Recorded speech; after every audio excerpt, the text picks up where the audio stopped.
감정 중에서 가장 다스리기 어려운 감정이 어떤 감정일 것 같으세요? 감정 중에서. 성경에서는 질투라 그랬어요.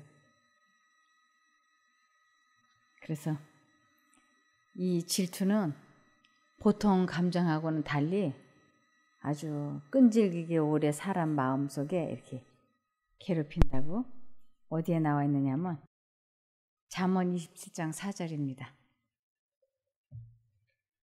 잠언 27장 4절.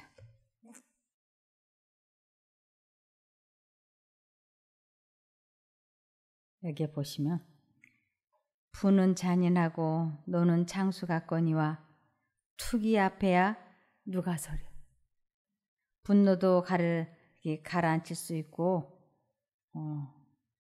분노나 노나 다 똑같은 말인데 근데 이 질투심만큼은 그렇게 잘 안 다스려지는 거예요. 분노도 잘 안 다스려지지만 그보다 더 단수가 높은 것이 이 질투, 시기심이라고 나와 있습니다. 그래서 갈라디아서 5장 21절에 보시면 갈라디아서 5장 21절 하나님과 관계가 멀어지면 가장 먼저 이 마음에 나타나는 것이 투기와 술취함과 방탕함과 또 그와 같은 것들이라. 전에 너희에게 경계한 것 같이 경계하노니 이런 일을 하는 자들은 하나님의 나라를 유업으로 받지 못할 것이요. 그래서 하나님과 거리가 멀면 진심으로 우리가 이렇게 시기심과 질투심 때문에 친구가 잘 되는 것, 심지어는 자기 부모 형제가 잘 되는 것도 이렇게 마음이 불편해. 내가 잘 돼야지 뭐 형이 잘 되거나 언니가 잘 되거나 동생이 잘 되면 아주 이렇게 괴로워하는 것을 볼 수가 있습니다. 그래서 여기 한 여자가 이 마음속에 끌어오르는 이 시기심을 진심으로 기도해서 이렇게 질투심을 다스리는 말씀이 있어요. 그래서 그 투기심은 하나님께 기도해서 하나님께서 그것을 이렇게 가라앉혀 줄 때 뭐가 바뀌느냐면 본성이 바뀌고 그 본성이 바뀌었다고 하는 건 또 다른 말로는 유전자가 바뀌었다고 할 수 있습니다. 그래서 이 유전자가 바뀌어서 아이를 낳으면 그 아이들의 품성이 얼마나 좋은지 몰라요. 그래서 유전자가 바뀌어진 다음에 태어난 아이들은 성경에 보면 구원받았어요. 그 유전자가 바뀌어서 태어난, 다시 말씀을 드리면 엄마가 회개를 경험하고 거듭나서 이렇게 아이를 낳은 경우가 성경에는 종종 있는데 첫 번째로는 사라예요. 이름이 본래 사레였는데 그가 품성이 바뀌면서 아버지 하나님께서 이름을 바꿔줘서 사레가 사라로 이름이 바뀌었어요.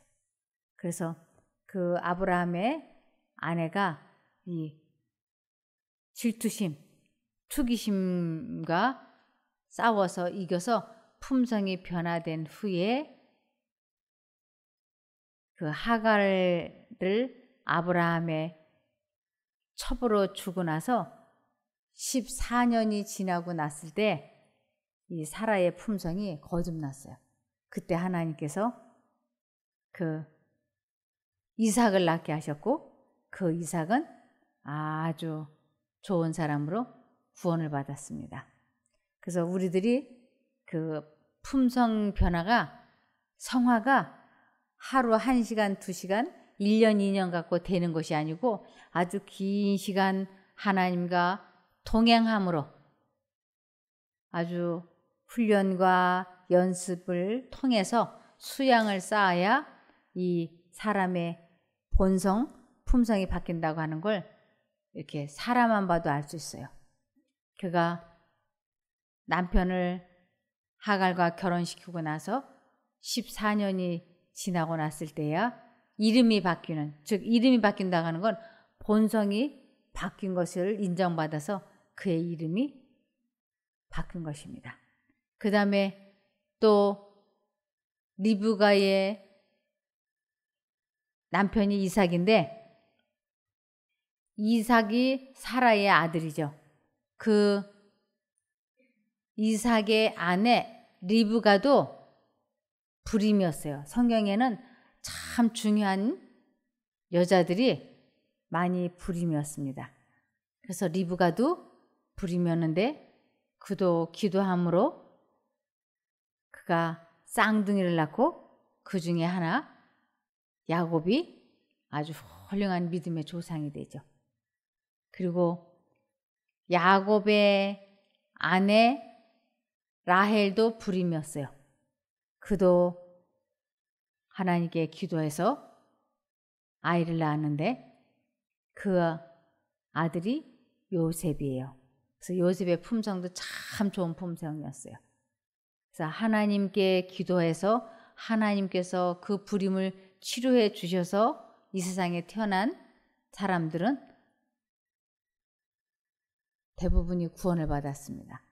그래서 오늘은 이스라엘의 아주 위대한 선지자 사무엘의 어머니 한나에 대한 말씀을 보겠습니다. 사무엘상 1장 1절부터 보시겠습니다. 이 사무엘이 어떠한 부모에게서 태어났는지 이제 보시겠습니다. 사무엘상 1장부터 보시면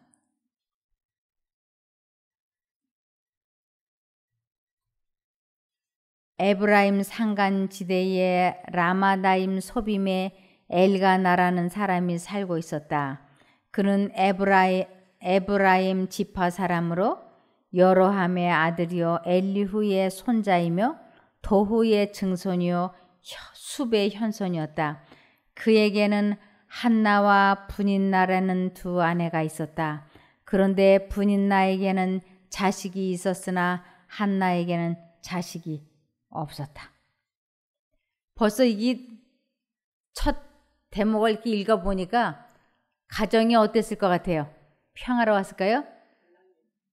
그렇죠. 이 삼각관계는 행복할 수가 없어요.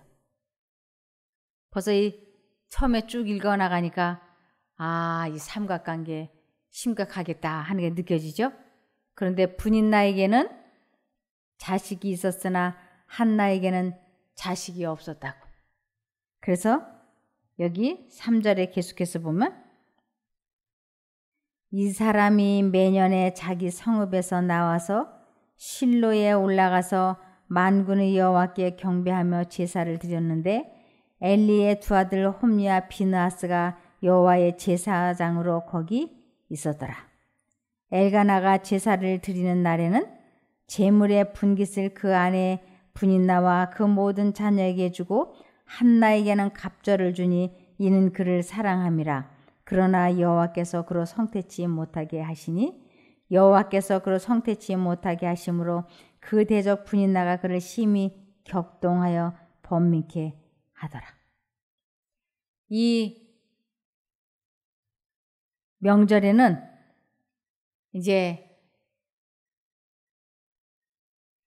음식을 이렇게 나눠줄 때 그 남편이 분인나에게는 이렇게 예를 들면 하나를 주고 한나에게는 2개를 주는 것이에요.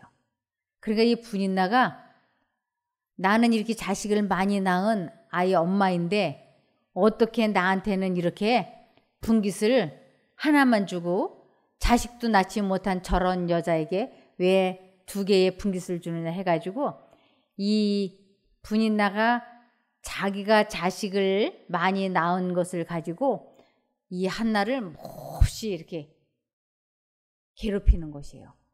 그래서 이 한나는 불임이기 때문에 이 하나님께서 아이를 못 낳게 하는 것이 아니고 예나 지금이나 불임도 하나의 질병입니다. 그래서 이 질병은 하나님이 고쳐주셔야 되잖아요. 이 불임도 하나님께서 고쳐주셔야지 낫는 것이지 그렇지 않으면 안 되는 것이에요. 그러니까 이 분이나가 한나에게 매 해년마다 이렇게 괴롭히는 거예요. 격동시키고. 그래서 7절에 보면 매년에 한나가 여호와의 집에 올라갈 때마다 남편이 그같이 하매 분인나가 그를 격동시키므로 그가 울고 먹지 아니하니. 명절 때마다, 우리나라로 말하면 추석 때마다 이 분인나가 이 한나를 아주 몹시 괴롭히는 것이에요. 무엇 때문에 괴롭힐까요? 질투심 때문에. 자기 남편이 자기보다 한나를 더 사랑한다고 하는 것을 아주 이렇게 참을 수 없어 하는 것이에요. 그래서 분인나가 그를 격동시키므로 그가 울고 먹지 아니하니. 그래서 이 한나는 매년마다 이 명절만 되면 분인나가 이 속을 아주 뒤집어 놓는 바람에 그가 음식을 먹을 수가 없어요.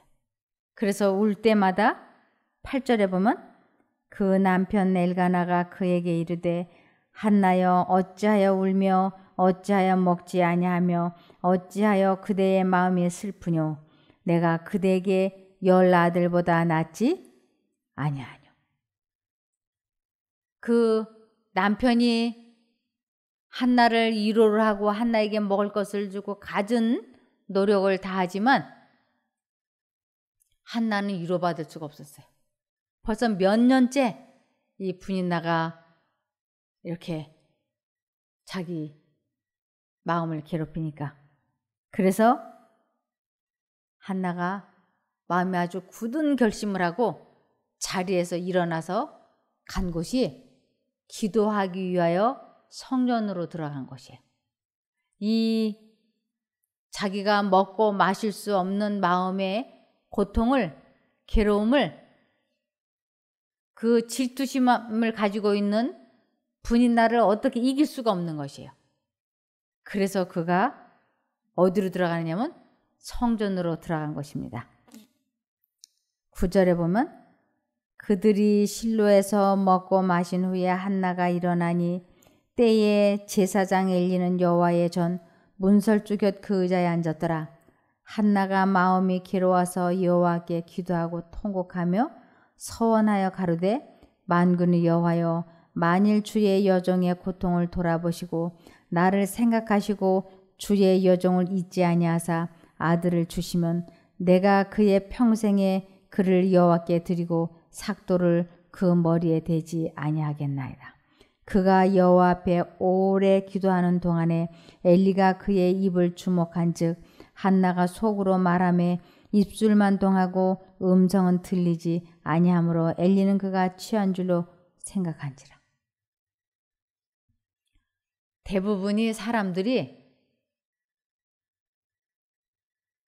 화가 나면 이것을 누군가에게 말하고 싶어 하는 이 강한 감정이 있어요.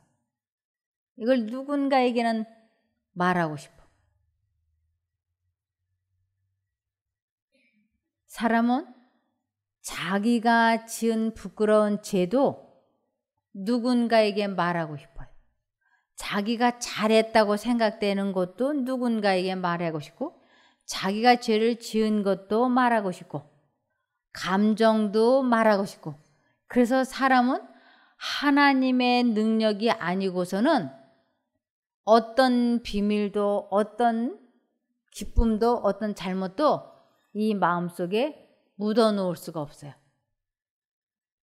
사람의 힘으로는 그걸 못합니다. 왜냐하면 사단이 자꾸 말하고 싶어지게 이렇게 생각을 주입시키고 있기 때문에. 그래서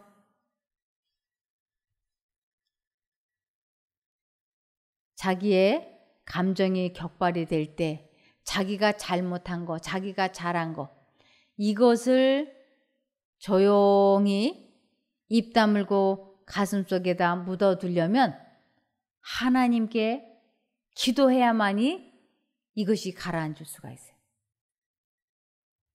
그래서 여기에 한나가 10절에 보면 한나가 마음이 괴로워서 여호와께 기도하고 통곡하며 그랬어요. 그가 얼마나 마음이 괴로우면 성전에 올라가서 통곡을 했을까요? 이걸 다른 사람한테 저 여자가 나를 갖다 이렇게 괴롭힌다고? 아무에게도 말하지 않냐고 성전에 가서 그가 하나님께 기도하는데 5분, 10분 기도했는가? 20분 기도했는가? 아니에요. 그가 하나님께 울면서 기도를 하는데 여기 성경에는 12절에 그가 여호와 앞에 오래 기도하는 동안에 엘리가 그의 입을 주목한즉 한나가 속으로 말하며 입술만 동하고 음성은 들리지 아니하므로 엘리는 그가 취한 줄로 생각한지라. 이 한나가 오래 기도했다고 하는 것은 이 감정 조절이 되지 않아서 그가 얼마나 많이 힘들고 괴로워했는지를 단적으로 알 수 있는 대목이 여기에. 그 상대방이 질투심 때문에 분인나가 한나를 그렇게 집요하게 괴롭히고 그가 너무 괴로워서 먹지도 않고 마시지도 않고 그리고 성전에 올라가서 그가 오래 울면서 기도하는데 통곡을 하는데 입술은 달싹달싹 하는데 말은 한마디도 안 들려. 그러니까 제사장이 보니까 눈에서 눈물은 줄줄줄줄 나는데 몸은 가늘게 떨리지 않겠어요? 우느라고? 근데 소리는 안 들리니까 엘리가 볼 때 취했구나. 그래서 그 여자에게 뭐라고 말하느냐면 14절에 엘리가 그에게 이르되 내가 언제까지 취하여 있겠느냐 포도주를 끊으라. 한나가 대답하여 가로되 나의 주여 그렇지 아니하니이다. 나는 마음이 슬픈 여자라 포도주나 독주를 마신 것이 아니요 여호와 앞에 나의 심정을 통한 것뿐이오니 당신의 여종을 악한 여자로 여기지 마옵소서. 내가 지금까지 말한 것은 나의 원통함과 격동됨이 많음을 인함이니이다. 이 짧은 대답 속에 나의 원통함과 격동됨이 많음을 인함이니이다. 분인나가 아주 이 한나의 마음속을 얼마나 격동시키고 괴롭혔는지 그가 하나님 앞에 짧은 시간 기도한 것이 아니고 아주 오랜 시간이니까 1시간이 됐을지 3시간이 됐을지 모르겠어요. 그가 오랫동안 하나님 앞에 울면서 그가 간절히 기도를 했을 때 17절에 보면 엘리가 대답하여 가로되 평안히 가라. 이스라엘의 하나님이 너희의 기도하여 구한 것을 허락하시기를 원하노라. 가로되 당신의 여종이 당신께 은혜 입기를 원하나이다 하고 가서 먹고 얼굴에 다시는 수색이 없느니라. 얼마나 그가 간절하게 기도했는지 옆에서 볼 때는 그녀가 술에 취해서 그렇게 하는 것처럼 보일 만큼 한나는 정신없는 사람처럼 보일 만큼 하나님께 기도하고 호소했던 것입니다. 그랬더니 이 부분을 에스겔 29장 33절을 보시면 이걸 접어 놓으시고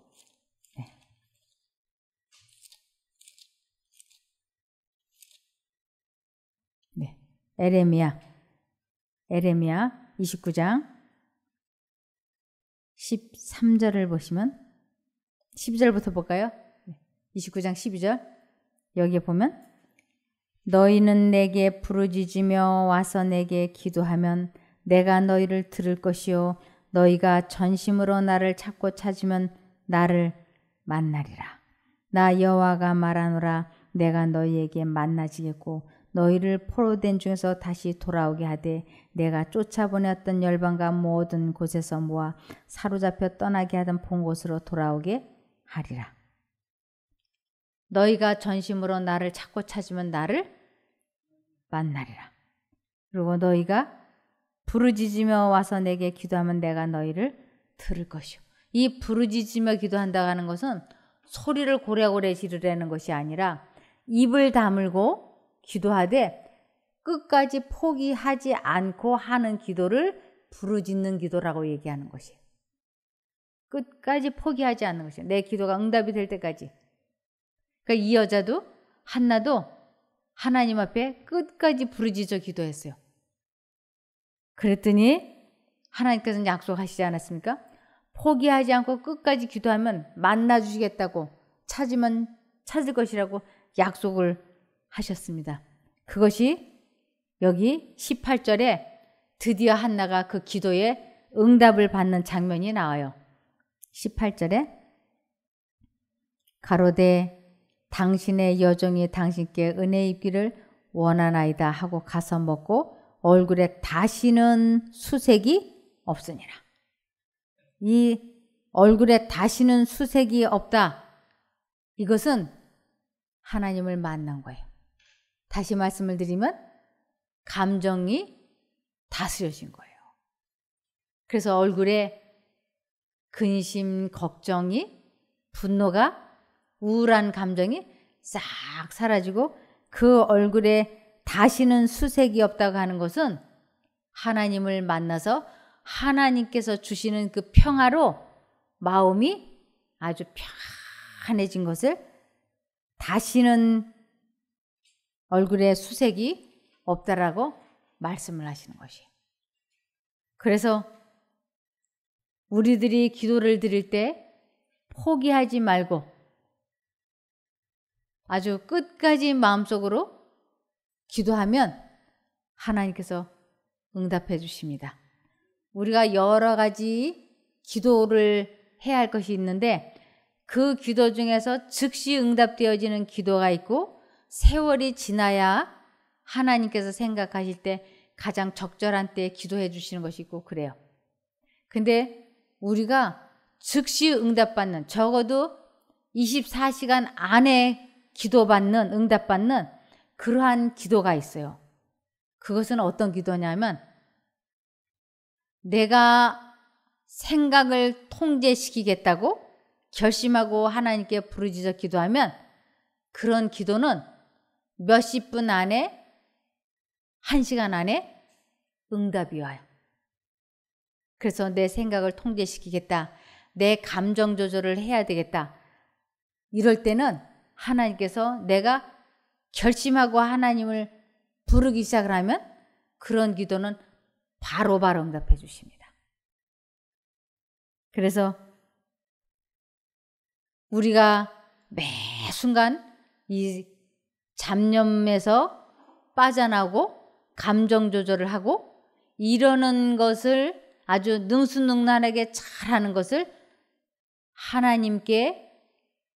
하나님을 아는 것에서 자라난다라고 말씀을 하시는 것이. 그래서 이 자신의 생각을 통제시키게 될 때 진정으로 마음에 뭐가 있게 되냐면 기쁨이 넘치게 되는 것이에요. 여기 빌립보서 4장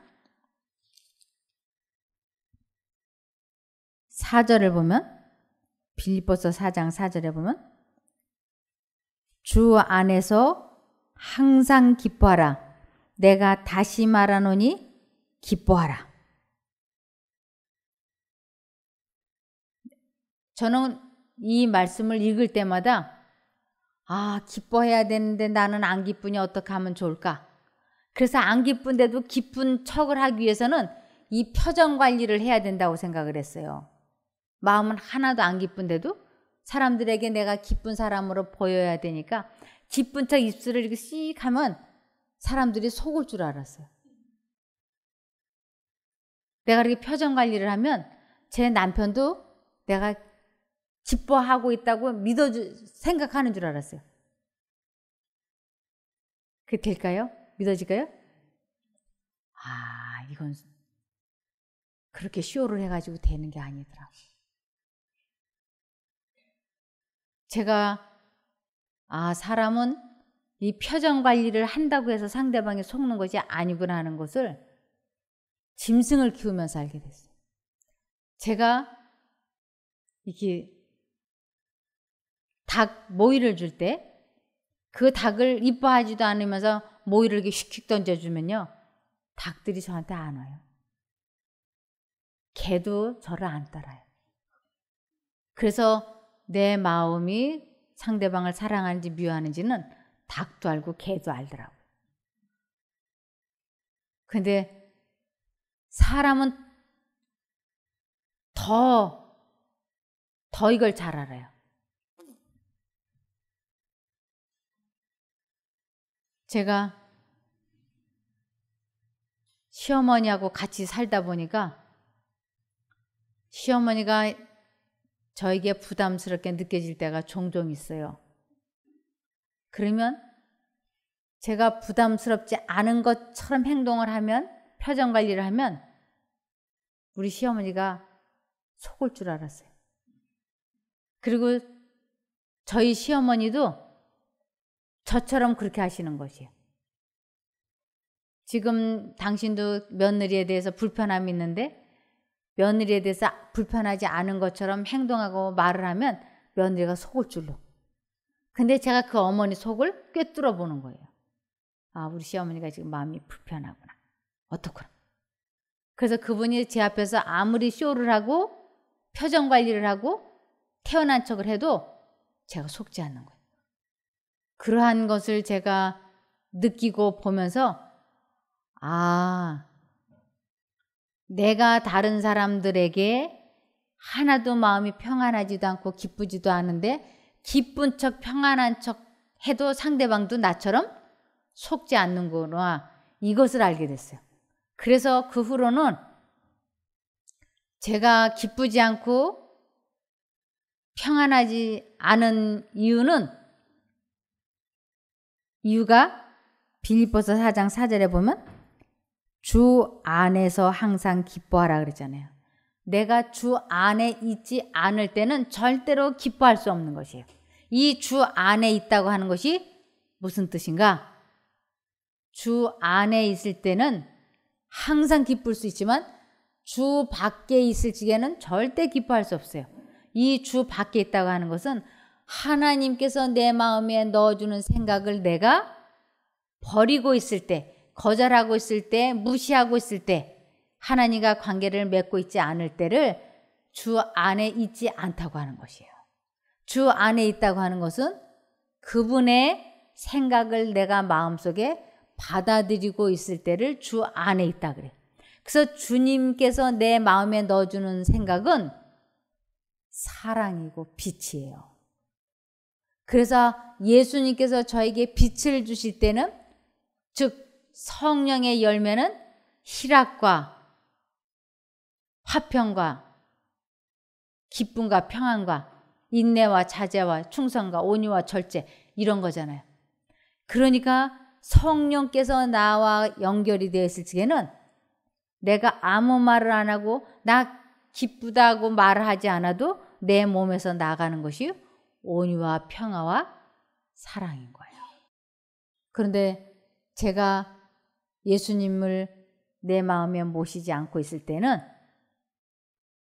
내가 이 사람들에게 아무 말 안 해도 내 몸에서 뭐가 나가느냐면 냉기가 나간다고 하는 것을 사람들이 그냥 느끼는 것이에요. 그래서 내가 항상 기뻐할 수 있는 것은 하나님과 연결이 되어 있을 때는 항상 기뻐할 수 있지만 내가 하나님을 생각하지 아니하고 잡념 속에 잠겨 있을 때는 그 생각하는 대상처럼 내 얼굴이 변해간다고 하는 것이에요. 우리가 즐거운 영화를 볼 때 나도 모르게 즐거운 표정을 짓고 슬픈 영화를 볼 때 나도 모르게 슬픈 표정을 짓잖아요. 그와 마찬가지로 내가 슬픈 생각을 갖고 있으면 내 몸에서 슬픈 감정이 나가고 하나님께서 주시는 사랑의 관계인 사랑을 내 마음에 주시면 내 몸에서 사랑의 따뜻한 기운이 나간다고 하는 것입니다. 그래서 이 한나가 그 얼굴에 다시는 수색이 없었다고 하는 것은 그가 마음을 잘 다스리고 계속 하나님을 잊어버리지 않고 있었던 것이. 그래서 하나님께서 이 한나에게 아이를 치료해 주셨기 때문에, 하나님을 만났기 때문에 치료가 돼서 한나가 임신을 하게 됐던 것입니다. 여기 이런 말씀이 있습니다. 당시 이스라엘에서는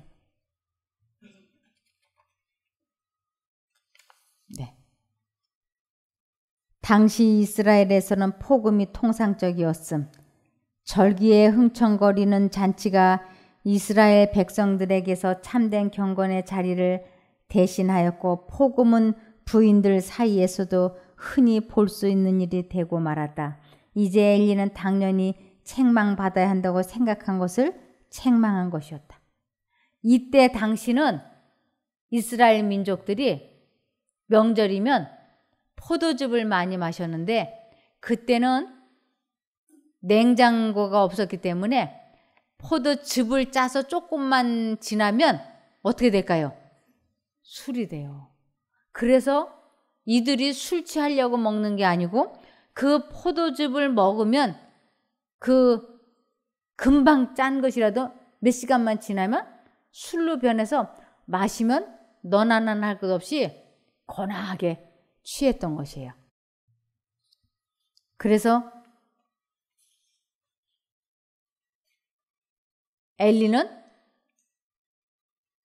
이때 당시 풍습이 여자들도 명절 되면 이렇게 자꾸 취하니까 한나에게 그만 좀 취하라고 책망을 했던 것입니다. 그래서 우리들이 하나님을 지속적으로 생각하지 않으면 아차 하는 순간에 하나님과 관계가 분리된다고 히브리서 3장 12절에 말씀하셨어요. 히브리서 3장 12절. 형제 여러분, 여러분 가운데서 믿지 않는 악한 마음을 품고 살아계신 하나님을 떠나가는 사람이 생기지 않도록 조심하십시오. 하나님을 믿지 않는 악한 마음이 뭔가? 그것은 잠룡, 우리들의 감정, 분노, 그런 것이라고 할 수 있습니다. 그래서 예수님께서는 우리들 마음에 악한 감정 이런 걸 품지 말고 빌립보서 2장 5절에 보면 너희 안에 이 생각을 품을지니 곧 그리스도 예수님 안에도 있던 생각이라. 그래서 우리는 마음속에 악한 생각, 사단이 넣어주는 생각을 품든지 우정 하나님을 선택하든지 둘 중에 하나가 되어야 되는 것입니다. 그래서 하나님께서는 에스겔 33장 11절에 보시면 에스겔 33장 11절 주 여호와의 말씀에 나의 삶을 두고 맹세하노니 나는 악인의 죽는 것을 기뻐하지 아니하고 악인이 그 길에서 돌이켜 떠나서 사는 것을 기뻐하노라. 이스라엘 족속아 돌이키고 돌이키라. 너희 악한 길에서 떠나라. 어찌 죽고자 하느냐 하셨다 하라. 돌이키고 돌이켜야 되는 게 뭔가? 잡념 속에 잠겨들지 않겠다고 굳게 결심을 하고 하나님을 계속 붙잡으라고. 잡념 속에 빠지면 안 된다고 하는 것이. 근데 우리는 잡념 속에 빠지는 것을 너무 자연스럽게 하고 있어요. 이사야 55장 7절을 보시겠습니다. 악인이라고 하는 것은 이 세상 모든 사람을 보고 하는 소리예요. 악인은 그 길을 불의한 자는 그 생각을 버리고 여호와께로 돌아오라. 그리하면 그가 긍휼히 불쌍히 여기시리라. 우리 하나님께로 나오라. 그가 널리 용서하시리라. 그래서 한나가 그 자기 마음의 질투와 투기로 막 분이 나가 괴롭힐 때 이것을 사람 앞에 하소연하지 아니하고 이것을 하나님 앞에 울면서 자기의 감정을 다스릴 수 있게 해달라고 간절히 기도했을 때 하나님께서 그 기도에 즉시 응답해 주셨어요. 이것을 체험하는 것을 하나님을 만났다, 하나님을 안다, 하나님을 믿는다라고 얘기하는 것이에요. 이것을 성화라고 얘기해요. 이것을 체험하게 될 때 마음에 큰 기쁨과 즐거움이 오는데 이것이 질병을 즉시 치료해 주신다고 되어 있어요. 이 마음의 즐거움은 양약이라고 되어 있는 것이에요. 이 평안을 그가 경험하면서 한나의 뭐가 고쳐졌냐면 불임이 치료가 됐던 것이에요. 그래서 한나의 불임이 치료가 되었던 것처럼 우리들의 감정, 우리들의 잡념, 우리들의 이기심 이러한 것을 하나님께 기도해서 그 어려움에서 해방되어지는 것을 경험을 해서 우리 마음이 평안할 때 이 세상에서 겪어보지 못했던 그 하늘의 평안을 겪어보게 될 때 하나님께서는 꼭 치료해 주신다고요. 꼭 치료해 주신다고요. 그래서 이것을 경험한 사람들에게는 하나님을 만나는 것을 경험한 사람에게는 세 가지의 상급을 주신다고 약속이 되어 있어요. 세 가지의 상급. 그게 뭐냐면 요한복음 14장 27절.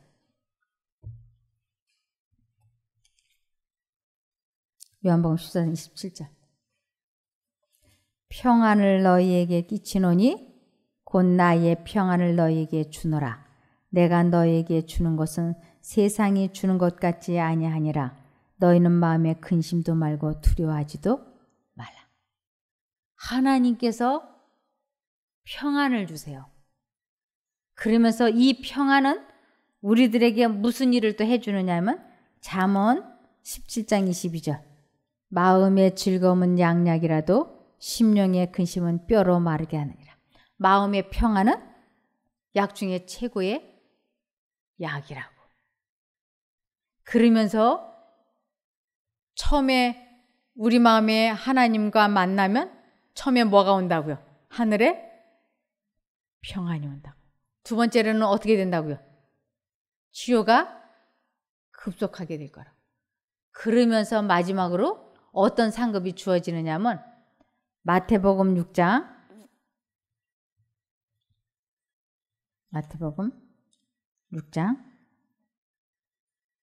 31절부터 보시겠습니다. 마태복음 6장 31절 보면 그러므로 염려하여 이르기를 무엇을 먹을까 무엇을 마실까 무엇을 입을까 하지 말라. 이것이 다 뭐예요? 경제적인 문제예요. 경제적인 문제. 생활고라고 할 수 있죠. 근데 이 문제를 해결해 주신다고 하는 것이에요. 이는 다 이방인들이 구하는 것이라. 이방인은 하나님을 믿지 않는 사람들은 이것을 구하는데 하나님을 정말로 만나고 믿는 사람들은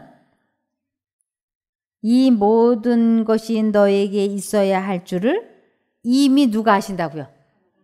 천부께서, 하늘에 계신 아버지께서는 너희에게 무엇이 필요한지 이미 다 아신다고. 그래서 너희는 먼저 그의 나라와 그의 일을 구하라. 그리하면 이 모든 것을 너희에게 더하시리라.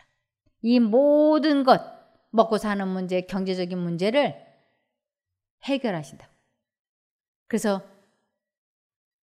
우리들이 생각을, 잡념을 통제시키고 나의 감정과 이기심과 분노 이러한 것을 굳게 결심하고 하나님을 불러서 그분의 능력으로 이것이 해결이 되면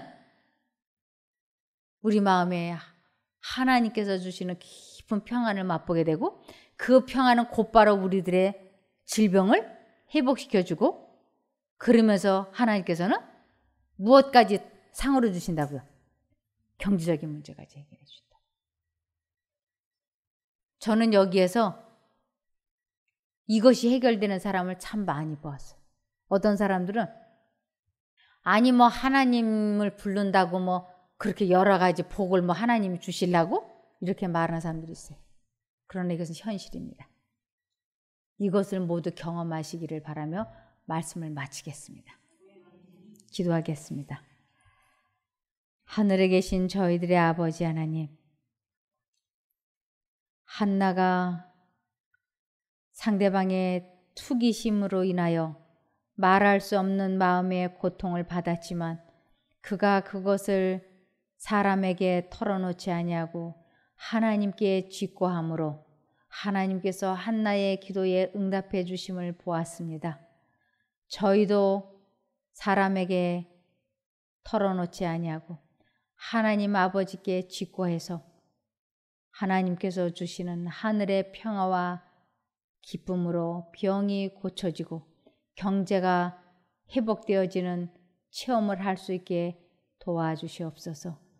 저희를 회복시키시기를 기뻐하시고 도와주시기를 열망하시는 하나님, 저희들의 이러한 기도에 응답해 주실 줄 믿고 예수님 이름으로 기도드리옵나이다. 아멘.